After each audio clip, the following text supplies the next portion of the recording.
Congress party Lok Sabha ఎన్నికల అభ్యర్థుల ఎంపిక కసరత్తు తుది అంకానికి చేరుకుంది.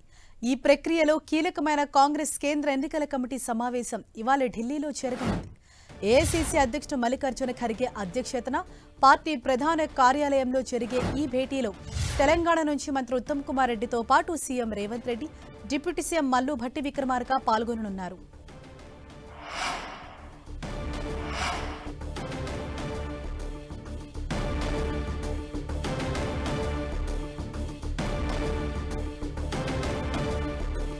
ఇప్పటికే పీసీసీల స్థాయిలో షార్ట్ లిస్ట్ అయిన ఆశావాహుల జాబితా నుంచి వీలైనన్ని పార్లమెంటు స్థానాలకు అభ్యర్థులను ఖరారు చేయటమే ఎజెండాగా ఈ సమావేశం జరగనుంది.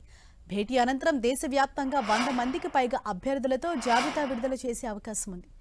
ఇవాళ లేదంటే రేపు కాంగ్రెస్ పార్టీ అభ్యర్థుల మొదటి జాబితా విడుదలయ్యే ఛాన్స్ ఉంది.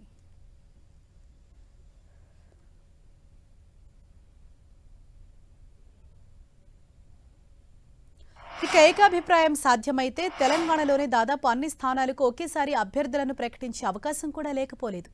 లేదంటే 8 నుంచి 10 మంది అభ్యర్థులను ప్రకటిస్తారనే చర్చ గాంధీ భవన్ వర్గాల్లో జరుగుతోంది. సికింద్రాబాద్, చేవెళ్ల, మహబూబ్ నగర్, నాగర్ కర్నూల్, కరీంనగర్, నిజామాబాద్ స్థానాలపై ఇప్పటికే ఏకాభిప్రాయం వచ్చిందని తెలుస్తోంది.